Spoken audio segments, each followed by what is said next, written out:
Amen. Alléluia. Donc, c'est ainsi que Jean-Baptiste, avec les disciples, avec les pharisiens, se mettent pour dire, nous et les disciples des pharisiens, nous jeûnons. Mais pourquoi vous ne jeûnez pas? Amen. Tu as l'impression qu'il s'est mis un peu de côté des pharisiens, un peu pour parler de Jésus. Mais pourquoi nous et vous? Dans Jean 4, le verset 1, on dit, les pharisiens avaient appris que Jésus baptisait plus de disciples que Jean. Donc comme ils ont appris ça, Jésus s'est retiré de la Judée pour aller en Galilée, pour ne pas avoir des problèmes, des palabres, des tensions entre les deux. Mais comme il peut y avoir des tensions si quelqu'un n'est pas animé d'un esprit de tension? Amen. Sinon, ils ont toujours évolué là. Mais pourquoi il doit se retirer? C'est parce que les pharisiens ont réussi à gagner son cœur. C'est pour ça que Jésus dit à ses disciples, moi je m'en vais, mais méfiez-vous du levain des pharisiens. Parce que les pharisiens vont venir te dire, oh, toi-même là, tu es plus fort que lui. Toi-même là, toi-même tu es loin. Hein? C'est pas lui. Et le levain, c'est un truc qui rentre et puis ça te fait enfler. Où tu penses que tu es plus meilleur que ton chef ou ton maître ou ton père. Et tu commences maintenant à mener des actions parallèles pour pouvoir rivaliser. C'est le levain des pharisiens. C'est ce qui a fait que Jean-Baptiste, il s'est mis du côté de la cause des pharisiens. Et il devenait un problème du ministère de Jésus, parce que Jésus se référait à lui à chaque fois quand il a des soucis. Pour dire, si vous doutez de mon ministère, allez demander qui m'a appelé. Mais Jean-Baptiste même, il commence à douter de toi. Amen. C'est ainsi que vous savez, Dieu, quand c'est comme ça, il y a un problème, Dieu va enlever un pour laisser l'autre. Amen. Amen. C'est comme ça. Dieu va enlever un pour laisser l'autre. Pour ne pas que tu mets en mal. Voilà pourquoi lors de la succession de Jésus-Christ, il y a eu un problème de leadership. Parce que Jean et son frère, Jacques, non, ils se sont mis ensemble. Il dit, bon, nous on revendique la seconde place. Quand tu mets mon frère Jacques à ta gauche et l'autre à ta droite. Ça, nous on revendique ça. Pourquoi ils revendiquaient ça? Parce que c'était des personnes les plus loin du groupe. En termes de puissance, après Jésus, venait Jacques. Voilà pourquoi on appelle les fils des tonnerres. Ils sont allés quelque part pour chercher une place, on ne les a pas reçus. Ils sont venus voir Jésus, il dit, Jésus, laisse-nous invoquer le feu. Pour que le feu descende sur eux. Ils n'ont pas dit invoque le feu, ils dit laisse-nous, on va invoquer le feu. Parce qu'ils sentaient qu'ils avaient atteint une dimension capable de pouvoir commander au feu de descendre. Ils avaient atteint une dimension très forte. C'est pour ça, Jésus, ils ont revendiqué devant tout le monde. Voilà. C'est pour ça que quand on cherchait à déstabiliser le ministère de Jésus, la première personne qu'on cherchait à atteindre d'abord était Jacques. Parce qu'en termes de power, c'est lui qui mettait la barre haute. Mais c'est parce que Dieu regarde son choix. Donc malgré tout ce qu'il a dit là, devant tous, Jésus dit que bon, c'est Pierre, moi je choisis. Donc il y a un peu de frustration. Ou bien, mais nous on revendique. Toi tu dis tu choisis Pierre. Bon, il fallait que Jacques parte pour ne pas faire l'ombrage à Pierre. Amen. Pour faire comprendre qu'il est important de pouvoir faire les choses bien. Amen. Dieu peut parler des choses sur ta vie. Jacques, il a précipité les choses parce qu'il n'a pas su rester dans le contexte. Il n'a pas su accepter l'autorité de Pierre, peut-être. Amen. Jean-Baptiste n'a pas pu vraiment rester dans le contexte. Amen. Les prophéties peuvent être dites sur notre vie. Mais si nous ne marchons pas en conséquence, on risque de ne pas voir et se plaindre. Pourquoi Dieu a dit sur ma vie et je n'ai pas vu? c'est un problème. Dieu veut que nous puissions accomplir des choses puissantes et fortes. Dieu veut nous voir loin. Dieu veut voir les choses changer. Mais il nous faut être des personnes qui soient conscientes de la bataille. Et nous sommes dans une guerre. Dans une guerre, la première des choses qu'il faut avoir, c'est la discipline, c'est la hiérarchie. Il faut la respecter. Je ne sais pas pourquoi je le dis, mais c'est Dieu qui me pousse à le dire. Mais il faut respecter celui qu'on met chef comme toi. Parce que s'il n'y a pas dans l'armée un respect de hiérarchie, on perdra tous la bataille. On perdra la bataille. Donc il y a d'abord la discipline et la hiérarchie. Il faut respecter cela. Ça, c'est un principe d'abord pour aller vers l'accomplissement des prophéties de notre vie. Amen. Nous devons être des personnes conscientes du combat que nous sommes en train de vivre, du contexte dans lequel nous sommes en guerre. Le chrétien, nous sommes en guerre. Donc, il faut que tu sois conscient. Parce que le souhait de Dieu, c'est que nous remportons la guerre. Le souhait de Dieu, c'est que nous transformons tous ces lieux en chrétiens. Le souhait de Dieu, c'est que les âmes soient sauvées. Mais comment les âmes seront sauvées si on n'est pas conscient que nous sommes en guerre? Et quand tu es en guerre, il y a des choses que tu ne dois pas faire. Quand tu es en guerre, tu dois marcher correctement. Quand tu es en guerre, tu dois être une personne qui ait les armes. Ce qui fait perdre la guerre, tu peux être un élément aguerri, mais si tu n'as pas les armes, tu vas perdre la guerre. Des gens peuvent ne pas être aguerris, mais ils ont les armes. Nous devons convaincre le monde de péché, de justice et de jugement par le Saint-Esprit. Amen. Il nous faut être puissants. Il nous faut les armes lourdes pour renverser les forteresses. Il nous faut une discipline pour être dans la bataille. Mais il nous faut des armes. Les armes, c'est la puissance de Dieu. Il nous faut cela. Il nous faut cela. Voilà pourquoi Jésus était loin. Il a maîtrisé la mer. Il avait l'autorité sur le démon. Il te faut avoir l'autorité sur les esprits. Il te faut monter en grade parce que nous sommes une armée. Dans l'armée, reste, essaie à monter en grade. Amen. Un général est différent d'un caporal. Amen. Mais quand un général vient, il est entouré. Alléluia. Voyez, c'est très très très important. Nous devons être des hommes capables de pouvoir renverser les forteresses du diable. On doit monter en grade. Mais quand tu montes en grade, c'est que tu montes en expérience, c'est que tu montes en consécration. Tu montes dans la prière, tu montes dans le jeûne. Là, tu montes en grade. Parce que les démons ne respectent pas ou du moins les démons ne sont pas inquiétés par nos titres. Amen. Non. Les 7 filles de Sheva avaient une renommée parce qu'ils étaient les 7 fils de Sheva. Sheva, c'est un nom en Israël. Sheva, c'est une autorité. Donc ces fils ont un nom. Ils ont même un nom plus que Paul. Mais les démons disent, nous, on ne vous connaît pas, mais nous, on connaît Paul. Frère. C'est pas le titre que Dieu regarde, mais Dieu regarde ce que tu transportes. C'est ce que Dieu regarde. Le monde spirituel regarde le spirituel. C'est comme ça qu'ils vont respecter ton autorité. Ils vont respecter le vêtement qui est sur toi. Ils vont respecter ce que tu transportes. Amen. Les démons disent, on le connaît, vous, on ne vous connaît pas. C'est vrai, vous, le monde vous connaît. Vous avez une renommée par rapport au monde. Vous avez un nom par rapport aux hommes. Mais nous, ce n'est pas ce qu'on regarde. Comme Dieu ne regarde pas ce qui frappe aux yeux, les esprits ne regardent pas ça. Les esprits regardent l'autorité que tu as. Ce que tu pèses spirituellement, c'est ça.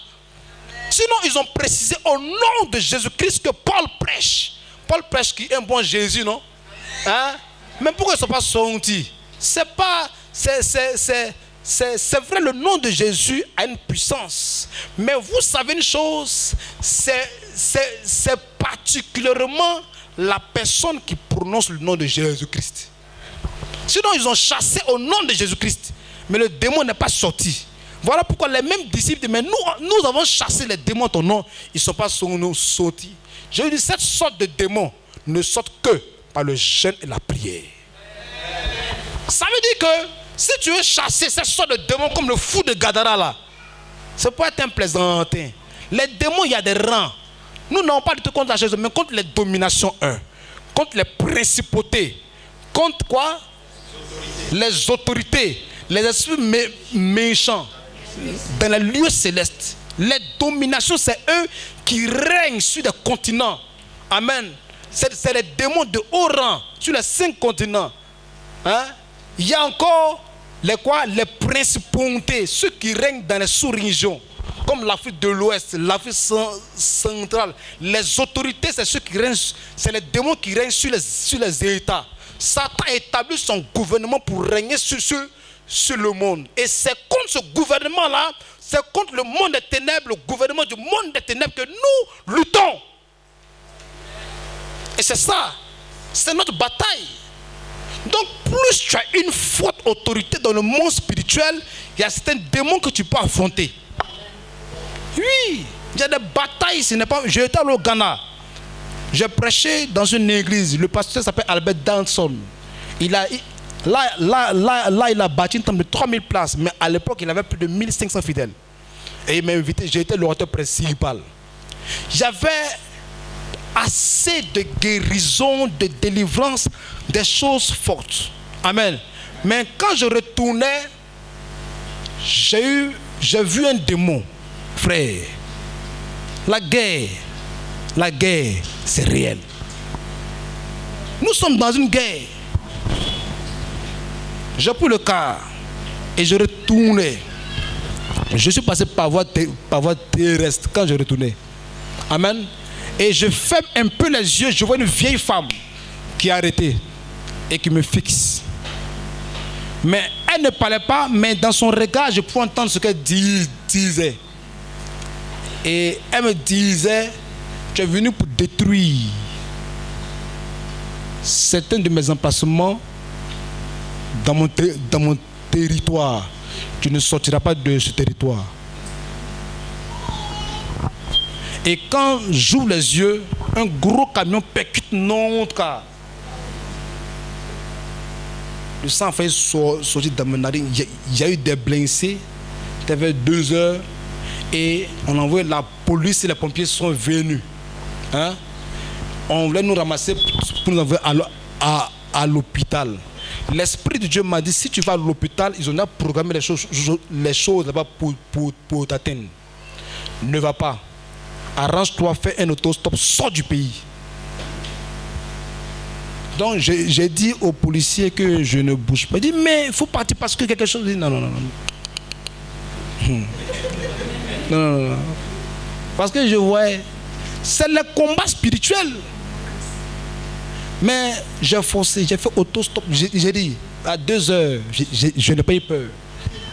Et j'ai traversé la frontière, je suis rentré au pays.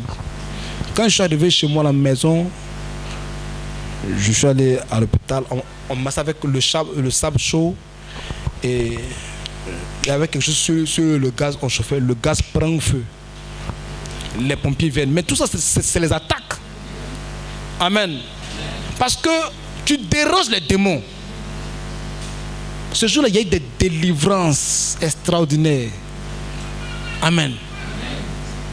Écoute-moi bien. Notre combat là, c'est contre le monde spirituel. C'est contre le monde spirituel. On a besoin de la puissance de Dieu pour atteindre certains niveaux. On a besoin de ça. Sinon, on va rester toujours précaire. Si on n'a pas la puissance de Dieu, on ne peut pas apporter des changements. C'est ça. C'est ça. Il nous faut l'onction. Il nous faut la puissance de Dieu. Il nous faut la grâce de Dieu. Tu dois revêtir une onction forte. C'est pour ça que Jésus dit, si vous voulez rester à Allah, recevez d'abord le Saint-Esprit et vous serez mes témoins. Parce qu'il y a des démons. On dit cette sorte de démons parce que les démons ont des reins. Il y a des qualités de démons qui ont des reins. Donc on ne blague pas avec. Il y a des démons qui ont bloqué ta vie. Ce n'est pas jeûne de 5 jours qui va les détourner. C'est des prières, des consécrations qui peuvent les chancer. Amen. Parce que les disciples ont échoué devant le cas épileptique. Chassez, sors au nom de Jésus, mais ils ne sortent pas. Parce que le démon regarde ton niveau. Amen. Si tu veux gagner des guerres, remporter des batailles, tu dois te consacrer. Tu dois décider si tu aimes les âmes, si tu veux sauver les âmes. Parce que si tu aimes les âmes, que tu veux les sauver, tu as besoin de la force, de la puissance de Dieu pour guérir les malades. Tu as besoin de cette force pour chasser les démons. Il y a des personnes qui sont possédées. Les démons détruisent leur vie, toute une famille. Amen. Mais on ne fait rien. L'église est dans le divertissement. Il n'y a pas de réveil. Les âmes sont là, ils ne sont pas sauvés. Comment les gens qui convertissaient des villes, des gens qui prêchaient parce qu'ils étaient accompagnés de la puissance de Dieu. Amen. Le message, Jésus prêche, il dit allez prêcher, dites que le royaume des cieux est proche. Satan vient, il dit à Jésus, moi regarde, je te donne les royaumes de la terre, regarde les nations, regarde Paris, regarde tant, je te les donne ça, hein? Voilà, prends ça. Amen. C'est parce que c'est ce que le diable prêche. Le diable prêche un évangile là où il te montre les biens de ce monde et leur gloire. Mais cet évangile, c'est ce que nous, les pasteurs, nous prêchons. On présente au peuple les biens de ce monde et leur gloire. Mais comment Dieu va nous accompagner dans ce message? Amen. Jésus dit, allez, prêchez le royaume des cieux. Pourquoi les gens se tuent pour aller à Paris, dans les eaux? C'est parce que les publicités, on prêche Paris. On dit, Paris est beau. Paris a l'argent. Quand on revient de Paris, on porte les montres, on pète tant. Donc, tout ça, c'est le moyen de prêcher. C'est ce qui fait que quelqu'un peut se tuer pour aller là-bas. Mais si nous, on ne prêche pas le royaume des cieux, comment les gens voudront aller là-bas? On ne prêche pas ça. On prêche l'évangile que le diable a prêché. Le royaume de ce monde. Tu iras à Paris. Tu iras aux États-Unis. Tu auras ton visa. Tu auras l'argent. Tu vas avoir des 4x4, des BM. Entre vous, ce n'est pas ce que le diable a montré à Jésus. Hein? Mais attends. Oh, le Saint-Esprit accompagne nos paroles. C'est pour cela qu'on ne voit pas la puissance de Dieu se manifester assez. Parce que le message même qu'on prêche, ce n'est pas le message que le Saint-Esprit peut encourager. Hein? C'est ça. Il nous faut revoir. Si nous voulons avoir un réveil, ça doit commencer par le message. Ça doit commencer par qu'est-ce que nous visons. Pensez que les âmes doivent être sauvées. Je disais à quelqu'un que pour gagner des âmes, on a besoin des milliards. On a besoin de la puissance de Dieu. Je vous dis, tu as mobilisé des millions pour faire croisade, pour que le monde vienne. Mais va, rentre en bouche, cherche Dieu, reviens avec les miracles. Sans les moyens, mets-toi là, touche un aveugle, touche un paralytique. Le monde que tu n'as jamais vu, tu vas le voir. Amen. Dieu nous a tout donné. On se focalise sur les moyens. C'est pas ce que on peut prendre. Même tu mobilises, mais les âmes sont la même chose. Il n'y a pas de réveil. On ne peut pas chercher réveil avec l'argent. On ne peut pas. Ça ne va pas marcher. Ce réveil, ça. Cherchons le réveil avec la puissance de Dieu. Amen. Jésus est venu, il a démontré la puissance de Dieu. Il a chassé les esprits que eux, ils pensaient qu'ils étaient redoutables. Il les a chassés. Et c'est ça. On doit comprendre. On doit rentrer dans des jeûnes, dans des prières. On doit marcher comme des fils de Dieu. C'est pour ça que Jésus dit, n'est-ce pas dire que vous êtes des dieux, mais cependant vous mourrez comme des hommes. C'est-à-dire Dieu m'a parlé pour dire que tu es un Dieu, mais tu meurs simplement. Tu meurs simplement. Tranquillement. Amen. C'est pas ce que Dieu veut. Ce que Dieu aurait souhaité de toi, c'est pas ce que Dieu veut. C'est pas ce que tu fais. Dieu même, il veut que tu sois puissant. Voilà pourquoi il dit, ton Dieu t'ordonne que tu sois puissant. Dieu, son souhait, c'est qu'on soit puissant. C'est qu'on soit comme lui, puissant. Amen. C'est ça que Dieu souhaite. C'est ça, quand Dieu te voit, tu manifestes la puissance de Dieu, il est content. Amen. Parce que tu sauves des âmes. Parce que grâce à toi, les gens sont sauvés. Théos a dit, un miracle vaut mieux que 1000 sermons. pasteur m'a invité au Ghana, il prêtait dans une salle de classe. En une semaine de programme, le nombre a augmenté. Parce qu'il y a eu des guérisons extraordinaires. Il y a eu des choses précises. Et Dieu se manifestait puissamment. Là, il a construit un temple de 500 places. Chaque année, il m'invite aussi. Amen. Pour vous dire qu'on a besoin de la puissance de Dieu. On a besoin de ça. Amen. Il y a 3 choses qui sont essentielles. Je vais terminer par parler, puis on va prier parce que l'heure est avancée. 3 choses qui sont essentielles pour le chrétien. Cherchons la puissance de Dieu. D'abord, en premier lieu, c'est le salut. Sans laquelle nul ne verra Dieu. Si tu marches dans le péché, tu meurs, tu vas en enfer. C'est pas facile, mais Dieu veut que nous puissions faire des efforts, marcher dans ses voies. Amen. Mais tu peux marcher dans la sanctification très bien, mais je t'assure que les démons peuvent te fatiguer. Tu peux être confronté à des esprits que tu ne peux pas vaincre. Les liens peuvent te fatiguer et même peuvent te permettre de perdre ta position où tu mangeais. Donc en ce sens, tu as besoin du deuxième élément, qui est la puissance de Dieu. Tu as nécessairement besoin. Et ça, c'est dans le jeûne et la prière. Il faut faire monter l'onction. Tu fais monter l'onction. Vous savez, il y a 4 éléments. Tu fais monter l'onction. L'onction se monte dans la prière. Il faut atteindre les dimensions dans la consécration. Quand vous priez, vous sentez le feu, non? Et c'est ça. Amen. Mais quand tu es baptisé du Saint-Esprit, prie. Mais quand tu pries assez, quand l'onction monte à un niveau, ça devient du feu. C'est ça. Ça devient du feu. Quand tu atteins cette dimension d'un feu là, tu fais peur. C'est ce qu'Élie avait. Quand il parle, c'est le feu. Parce que c'est l'eau qui enfante le feu. C'est l'eau là, les barrages hydroélectriques, la puissance de l'eau crée le courant. Le courant, quand il devient très fort, il devient du feu. Donc comprenez que c'est des procédés. Nous devons nous consacrer. Parce que c'est la consécration qui a permis à Élie de ramener les cœurs des peuples à Dieu. Parce que Baal faisait des choses extraordinaires. Les gens se tournaient vers Baal. Les gens priaient Baal.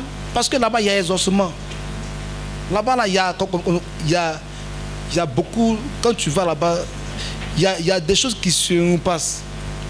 Baal, il était le dieu de l'orage, de la pluie, du soleil et tout ça. Le dieu des saisons. Donc eux là, ils se mettent, ils font des incantations, le feu descend, l'enfoudre et la pluie vient et ça fait pousser les productions. Donc les gens sont avec eux. Mais quand Élie est venu, il a démontré la puissance de Dieu. Amen. Il dit, vous dites que c'est Baal qui a la pluie, non? Moi je ferme maintenant la pluie. Je ferme le ciel. Si c'est vraiment Baal là, la pluie là, ça va descendre. Mais c'est là que tout le peuple a vu que les prophètes de Baal, c'est des menteurs. Parce qu'ils ont fait croire pendant des années à tout le monde que c'est le Dieu qui fait descendre la pluie. C'est des marmailleurs. C'est des marmailleurs. Et il est venu. Il était seul à la confrontation. Même ses prophètes l'ont abandonné. C'est pour ça, quand il devait monter au ciel, les prophètes là à côté, tu sais que ton prophète là, il va monter au ciel. Taisez-vous. Voyez, quand vous cherchez pour être à la confrontation, là, vous n'êtes pas là. Vous êtes là dans vos coins, vous dites, regardez, il va taper poteau. C'est vrai. D'autres même ne croient même pas en lui. C'est pour ça, Élie a dit 3 choses. Il dit, Seigneur, il faut descendre le feu pour les 3 choses parce qu'il avait mal. Il dit, afin que l'on sache que je suis ton serviteur. Parce que il était contesté. Parce que ses frères même vont dire, mais comment un homme de Dieu peut fermer le ciel 3 ans? Le problème, vous voyez 3 ans, mais c'est les conséquences du ciel fermé pendant 3 ans. Il y aura des morts, il y aura la famine, il y aura des business qui seront détruits, des bétails qui vont mourir, des gens vont mourir. Est-ce que Dieu qui est amour là peut faire fermer le ciel? Lui là, c'est un faux prophète. Donc les gens ne pas croire en lui pour dire que Dieu, il dit, d'autres peuvent dire bon, il est de Dieu, mais ce n'est pas Dieu qui l'a envoyé. Il dit en fait que l'on sache que c'est toi qui m'as envoyé. Et troisième, là c'est le païen. Il dit en fait que l'on sache que tu es Dieu en Israël. Fais descendre le feu est descendu du ciel. Et tout le peuple a vu que c'est Dieu qui est avec Élie. Il a réconcilié, mais par la puissance de Dieu. Tant qu'on ne va pas sortir pour manifester puissamment la puissance de Dieu, on va rester toujours là à insulter les faux qui le font. Tel est faux, tel est faux. Tu vois un peu? Moi-même, je fais ça souvent. Mais c'est ça. Élimas, le magicien, était là, il a régné. Il a fallu Philippe pour monter là-bas haute pour qu'eux ils disparaissent. C'est ça qu'il nous faut. Si on veut apporter le réveil, il faut que nous montions en puissance. Et la troisième chose, c'est très important aussi, c'est les situations financières des personnes. C'est important. Parce qu'un prophète qui était reconnu prophète, il est mort avec des dettes et des crédits. Il est mort. Parce que tu as l'onction, mais il y a des choses qui répondent aux finances, c'est l'argent. Si tu ne donnes pas, tu ne vas pas recevoir. La Bible dit celui qui sème peu va moissonner peu. Il dit on ne se manque pas de Dieu. Tu as sémé 1000 francs, il ne faut jamais faire les prix de 10 millions. Ça n'a pas en venir. Amen. Oui, je vous dis la vérité. Parce que c'est écrit. Tu sèmes petit, c'est toi, tu fais les grosses prières. Amen. Ta prière là, il faut oublier ça. Amen. Amen. Il faut s'aimer beaucoup. La femme a donné tout ce qu'elle avait. Et elle était zone aussi. C'est ça qui nous bloque financièrement. Amen. Tu peux avoir l'onction, mais tu peux mourir aussi dans la situation. Un temps, je ne comprends pas, je priais pour des gens. Quand je prie pour des gens, ça marche. Quand ils ont des blocages d'argent net, ils me quittent. Ils vont ailleurs. Je dis, mais pourquoi les fidèles sont ingrats? J'ai prié pour lui là. Il n'avait pas un, c'est bloqué. Dès qu'il a eu, il est parti ailleurs. Dieu m'a dit, c'est des principes. C'est des niveaux d'offrande. Tant que tu n'as pas atteint, il y a des niveaux de besoin que tu peux avoir. Il faut toujours augmenter dans les offrandes. Parce que c'est des principes. Si tu donnes peu, il y a des grosses sommes là. Ça allait chez celui qui donne beaucoup. Et c'est comme ça, c'est des principes. Vous ne pouvez pas effacer ça. Je lui dis, revenez à moi, je revenais à vous. Si vous revenez, et vous allez voir. C'est des principes. Si vous voulez voir financièrement, parce que vos affaires bouger financièrement, vous devez semer beaucoup. Vous devez faire des sacrifices. La femme, Jésus, il regardait ce qu'on y mettait dans les offrandes. C'est ça, non? Bon, si moi tout à l'heure, vous venez que moi, là, vous allez dire quoi? Le pasteur, là, il aime la façon. Tu vois un peu? Amen. Ou bien? Mais Jésus regardait, la femme, elle a déposé tout ce qu'elle avait pour vivre. Son transport, même quand elle peut aller à la maison, là même là, elle ne sait pas. Mais elle a fait un sacrifice. C'est ça qui apporte la prospérité et la bénédiction. C'est ce qui était le secret de l'église. Où il n'y avait aucun pauvre dans l'église. Mais maintenant là, il y a plus de pauvres dans l'église. Mais qu'est-ce qui n'a pas marché? C'est parce qu'avant, ils donnaient presque tout ce qu'ils avaient à Dieu. C'est pourquoi Dieu bénissait l'église. Dieu bénissait. Les chrétiens sont des difficultés. On veut rivaliser avec les musulmans ou les mystiques. Eux, les sacrifices qu'ils font là-bas, c'est pas petit. Hein? Il y a l'homme même qui sort de là. On acclame le Seigneur.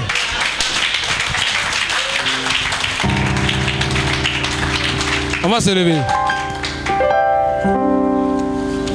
On va prier Dieu. Je pense qu'aujourd'hui c'est dimanche.